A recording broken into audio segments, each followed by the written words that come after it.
अस्सलामु अलैकुम वरहमतुल्लाहि वबरकातुहू।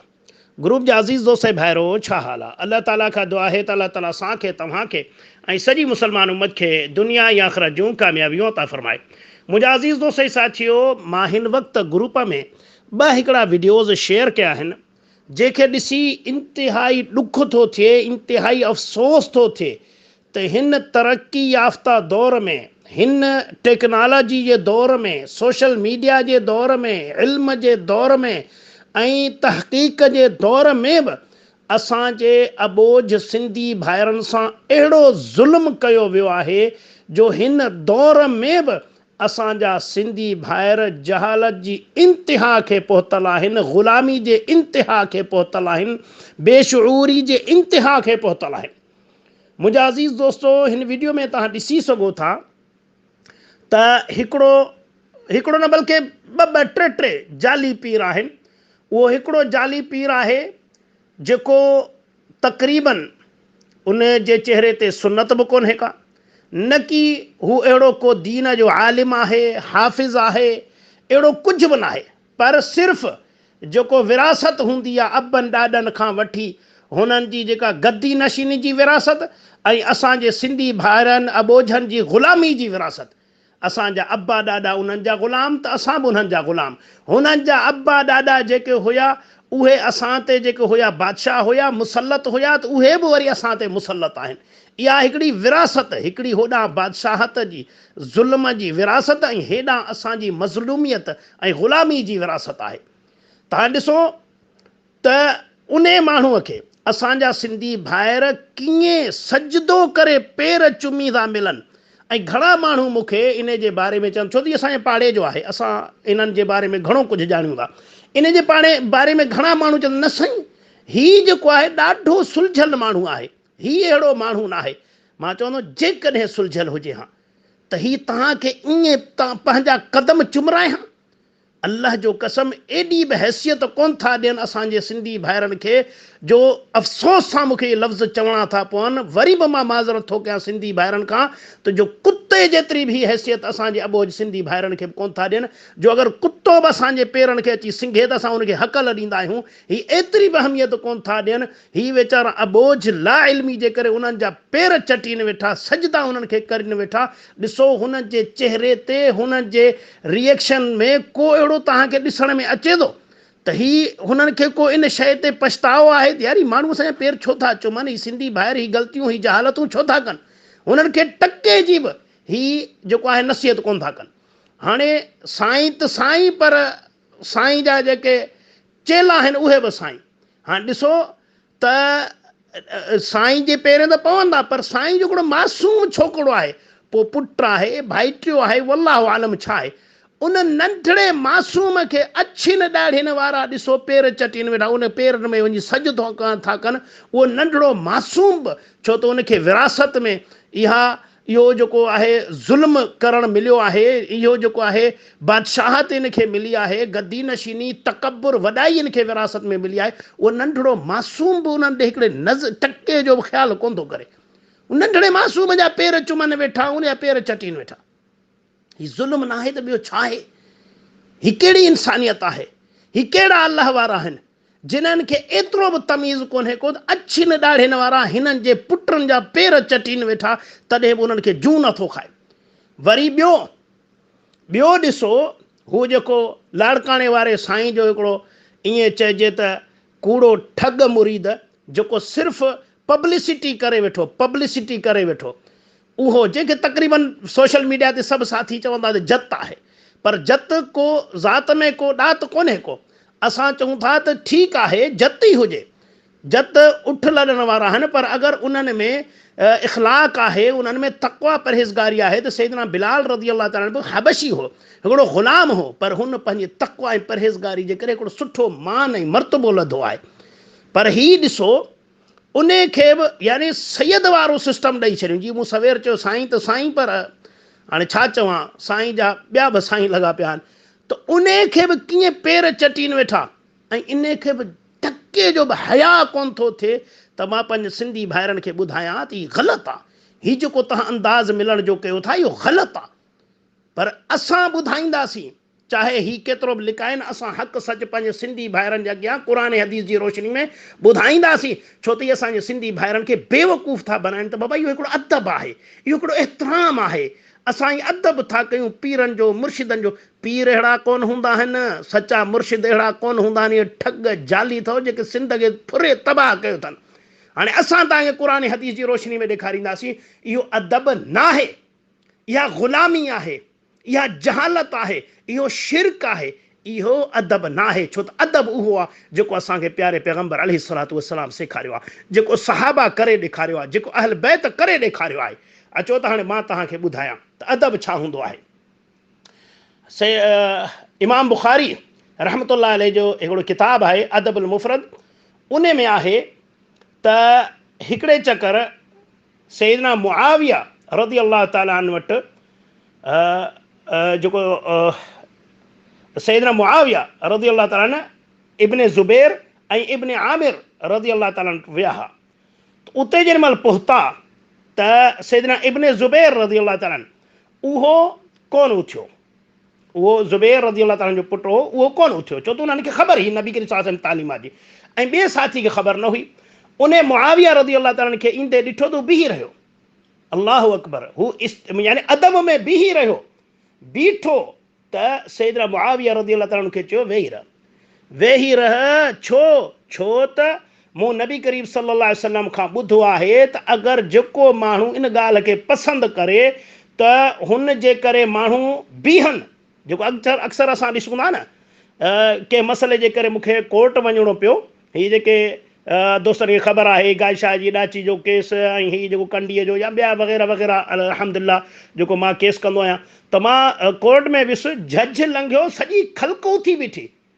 अल्हम्दुलिल्लाह असां त वेठा हुआसीं सुकून सां, जज साहिबु असां ॾे निहारींदो वञे पियो त को आहे जेको उन में शऊर आहे। असां पंहिंजी कुर्सी खां हिकु विख बि न चुरियासीं, छो उथूं। जज साहिबु लंघे थो त जज साहिबु हिकिड़ो काज़ी आहे, उनजो कमु आहे अदुल इंसाफ़, को नऊज़ बिल्ला को फ़रिश्तो आहे छा जो असां उनजे लाइ बीहूं। इहो एहतराम कोन सेखारियो असांखे नबी करीम सल्लल्लाहु अलैहि वसल्लम त जज लंघे, SP लंघे या को वज़ीर आला सदर लंघे तव्हां सभु उथी बीहो उनजे इस्तक़बाल में, न। अल्हम्दुलिल्लाह असां वेही रहियासीं, को फ़र्क़ु कोन पियो, जज बि कुझु कोन चयो, न की पब्लिक ॾिसे पई ओड़ी मामूली साहिबु कोन उथी पियो। अड़े अलाह जा बंदा, असां तव्हांखे शऊर ॾियणु था चाहियूं त ॾिसो असां बि वेठा आहियूं न, तव्हांखे सिर छो थो वञे बीठा आहियो। त मुंहिंजा अज़ीज़ दोस्तो सैयदना मुआविया रज़ी अल्लाह ताला खे चयो त वेही रह, न बीहंदो कर। छो त नबी करीम सल्लल्लाहु अलैहि वसल्लम फरमायो त अगरि को जेके माण्हू चाहे थो इहो शइ पसंदि थो करे त माण्हू उन जे करे ईअं उथी बीहनि त उन जो ठिकाणो दोज़ख में आहे, जहन्नम में उनजो ठिकाणो आहे। छा इहो तकबुर आहे, वॾाई आहे त मलंग हाणे माण्हू मुंहिंजे इस्तक़बाल में बीही रहनि, इहो अदब न आहे। ऐं ॿी हदीस साॻी किताब में अदबुल मुफ़रद में आहे, उन में सैयदना अनस रज़ी अल्लाह ताला अन्हु चवनि था त सहाबा जे नज़दीक नबी करीम सल्लल्लाहु अलैहि वसल्लम खां वधीक को प्यारो, को महबूब, को शान वारो, को फज़ीलत वारो ॿियो केरु हिन काइनात में हुयो ई कोन। सहाबा सभ खां वधीक नबी करीम सल्लल्लाहु अलैहि वसल्लम सां मोहबत कंदा हुआ, नबी जी इज़त कंदा हुआ, नबी जो अदब एहतराम कंदा हुआ। पर तॾहिं बि उनजे बावजूद बि जॾहिं बि नबी करीम सल्लल्लाहु अलैहि वसल्लम ईंदा हुया त सहाबा कॾहिं बि बीहंदा न हुया, उभा थी न बीहंदा हुया। ऐं छो न बीहंदा? छो त उन्हनि खे ख़बर हुई, सैयदना अनस रज़ी अल्लाह ताला फरमाए, छो त सहाबा खे ख़बर हुई त इहो अमल नबी करीम सल्लल्लाहु अलैहि वसल्लम खे पसंदि न आहे। जॾहिं नबी करीम सल्लल्लाहु अलैहि वसल्लम खे इहो तरीक़ो पसंदि ई न आहे त छो बीहनि। नबी करीम सल्लल्लाहु अलैहि वसल्लम इहो पसंदि आहे त सभु वेठा हुजनि। इज़त एहतराम इहो कोन्हे को। अॻिते अचो, जामे तिरमिज़ी जी हदीस आहे, हदीस नंबर 2728, उन में आहे त हिकिड़े शख़्स अची रसूलुल्लाह सल्लल्लाहु अलैहि वसल्लम खां पुछा कई, या रसूलुल्लाह सल्लल्लाहु अलैहि वसल्लम हाणे ॾिसो पोइ फ़ैसिलो कयो त अदब छा आहे। अदब उहो आहे जेको नबी करीम सल्लल्लाहु अलैहि वसल्लम सेखारियो आहे। उहो शख़्स पुछा थो करे, या रसूलुल्लाह सल्लल्लाहु अलैहि वसल्लम असां मुंहिंजा केरु पंहिंजे दोस्त सां मिले थो त छा उनखे झुकी मिले, जेको अॼुकल्ह हीअ असां वटि जेका चमचागिरी हले पई थी, झुकी मिलणु, जंहिं कंहिंखे झुकी मिलणु, पेर चटणु ऐं चवंदा मुहबत आहे। नबी करीम सल्लल्लाहु अलैहि वसल्लम पुछा कयूं, नबी करीम सल्लल्लाहु अलैहि वसल्लम फरमाए न, इहो मिलण जो तरीक़ो सही न आहे। चयो या रसूल अल्लाह सल्लल्लाहु अलैहि वसल्लम भला असां पंहिंजे दोस्त सां मिलूं ईअं चिंबड़ी वञूंसि, चुमियूं ॾियूंसि, भाकुर पायूंसि, चिंबड़ी। हालांकि हूअं अदबनि एहतरामनि भाकुर पाइणु चुमी ॾियणु इन में को मसइलो न, पर हीअ जेका हींअर ही पॉलिसी था कनि, ही जेका ग़ुलामी वारो तरीक़ो आहे जेको हींअर आम ॾिसूं था त कीअं चुंबड़ी था पवनि। साईं जे त पेरनि खे ऐं हथनि खे चुमियूं त ॾियनि था, पर साईं जे गाॾी जे टायरनि खे बि चुमियूं था ॾियनि। साईं अगरि पेरनि खां माज़ूर आहिनि उनजे रेड़ियुनि खे बि चुमियूं था ॾियनि। एॾी जहालत इन शइ जे उन सहाबी उन शख़्स उन जे बारे में पुछा कयो, नबी करीम सल्लल्लाहु अलैहि वसल्लम फरमाया न, इहो बि तरीक़ो न आहे इस्लाम में, इहो बि को अदब कोन्हे को त तव्हां जंहिं कंहिंखे ॾिसो चिंबड़ी पोसि चुमियूं ऐं वठि वठां ऐं हथ पेर चुमणु करणु भाकुर पाइणु न। पोइ चयूं या रसूल अल्लाह सल्लल्लाहु अलैहि वसल्लम भला असां उन सां हथ मिलायूं, मुसाफ़ो कयूं? नबी करीम सल्लल्लाहु अलैहि वसल्लम फरमाया हा, इहो काफ़ी आहे। अदब एहतराम इहो आहे त अदबनि सुरीले अंदाज़ सां जंहिंमें तव्हांजी तालीमात ज़ाहिर थियनि, हा ही हिकु सुठे मज़हब सां तालुक़ु रखंदा, ही सुठे क़ौम क़बीले सां तालुक़ु रखंदा, हिननि जी तरबियत थियल आहे। त हाणे इन हदीस मां साबित थियो त नबी करीम सल्लल्लाहु अलैहि वसल्लम इन तरीक़े खां मना कयो आहे। ठीकु आहे। उन खां बाद में हीउ जेको हिकु त अदब वारो सिस्टम, इहो मूं साबित कयो त इहो अदब कोन्हे। घणा माण्हू यार माउ पीउ जे पेरें पई भउ, माउ पीउ जे झुकी मिलण जी ज़रूरी आहे छा? तव्हां माउ जे मथे ते चुमी ॾेई मिलो, सुहिणे नमूने सां भाकुर पाए, जेको वठि वठां आहे इहो त कोन्हे को किथे बि। इहो त मां चवंदुमि बल्कि का बि सुठी जेका तालीमी याफ़्ता पढ़ियल लिखियल सुलझियल माउ इहा बर्दाश्त न कंदी त बचा ईअं मिलनि, या पोइ पीउ बि इहो बर्दाश्त न कंदो, बसि सुरीले नमूने सां मिलो। त मुंहिंजा अज़ीज़ दोस्तो साबित थियो त इहो अदब जो तरीक़ो कोन्हे।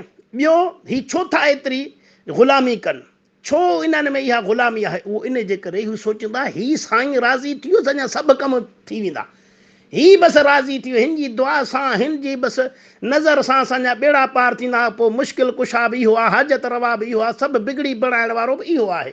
अल्लाह अकबर। हाणे अचो त मां तव्हांखे नबी करीम सल्लल्लाहु अलैहि वसल्लम जी तालीमात ॾेखारियां। सिलसिला अहादीस सहीहा में हदीस नंबर 1060 में, हींअर अल्हम्दुलिल्लाह सभिनीनि जे मोबाइलनि में इहे हदीसनि जा किताब मौजूदु आहिनि। तव्हां ख़ासि करे इस्लाम 360 में बि इहो मौजूदु आहे, इन में तव्हां ॾिसी सघो था त हिकिड़ो यहूदी आयो रसूल अल्लाह सल्लल्लाहु अलैहि वसल्लम खे थो चए, यहूदी आलिम, उहो चए थो त ए मोहम्मद सल्लल्लाहु अलैहि वसल्लम तव्हां बि शिरक कयो था। नबी करीम सल्लल्लाहु अलैहि वसल्लम पुछा कयो कीअं, असां कीअं था शिरक कयूं?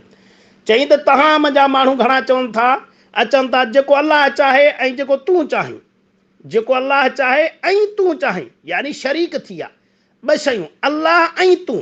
जीअं अक्सर हींअर असां वटि छा थींदो आहे, हिकिड़ो ॿाहिरां ईंदो अस्सलाम वालेकुम रहमतुल्लाह न चवंदो, ॿाहिरां ईंदो उहो चवंदो या अली मदद। अल्हम्दुलिल्लाह असां सैयदना अली रज़ियल्लाहु ताला जा हुबदार आहियूं, जान निसार आहियूं, पर इहे तालीमात सैयदना अली रज़ियल्लाहु ताला जा न आहिनि, इहे जाहिलनि जे तालीमात आहे। जो होॾां माण्हू अचे त या अली मदद चवे, ऐं वरी हेॾा जेके मुतबर सियाणा वेठा आहिनि उहे छा चवंदा, अलाह ऐं अली मदद, अलाह ऐं अली मदद, यानी अलाह ऐं अली ॿई शरीक आहिनि। नबी करीम सल्लल्लाहु अलैहि वसल्लम सहाबा अहल बैत असांखे त इहो सेखारियो, इहो कलमो पढ़ियो त अलाह वहदहू ला शरीक लहू आहे, अलाह अकेलो जो को शरीक कोन्हे। पोइ ही ड्रामेबाज़ी तव्हां किथां आंदी आहे? त ही साॻी ॻाल्हि यहूदी चए थो तव्हां बि शिरक कयो था, तव्हां चओ था अलाह ऐं जेको तूं चाहीं, ऐं तव्हां चओ था काबे जो कसम।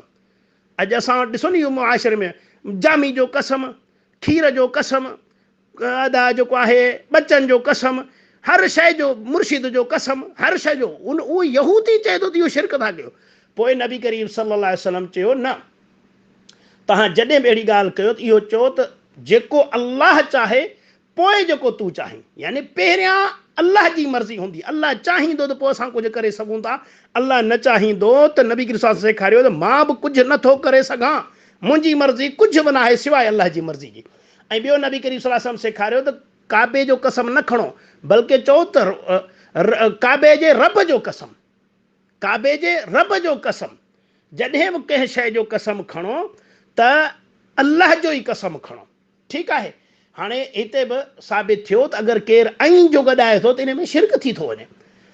हाणे अॻिते अचो, मुस्नद अहमद में हदीस आहे, सैदना अब्दुल्ला बिन उमर रज़ियल्लाहु ताला अन्हु फरमाइनि था, हदीस नंबर 10 आहे त हिकिड़ो माण्हू आयो नबी करीम सल्लल्लाहु अलैहि वसल्लम वटि ऐं चईं या रसूल अल्लाह सल्लल्लाहु अलैहि वसल्लम, जेको अलाह चाहे ऐं तव्हां चाहियो, अलाह ऐं तव्हां, ऐं में माना शरीक थी विया।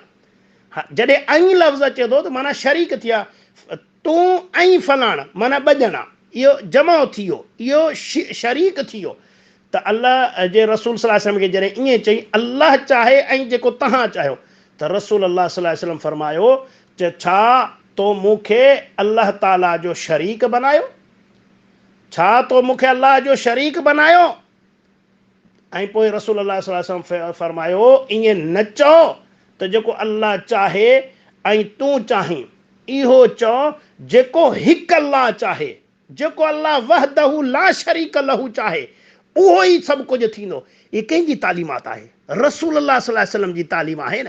त मुंहिंजा अज़ीज़ दोस्तो, ही क़ुरान ही हदीसनि मां तव्हांखे साबित करे ॾेखारियो त ही जेके असांखे पेर चटराइनि था, इहे न की को पीर आहिनि, न मुर्शिद आहिनि, कुझु बि न आहिनि, इहे पाण बि जाहिल आहिनि ऐं असांखे ग़ुलाम बनाइण लाइ इहो दर्स ॾिनो अथनि।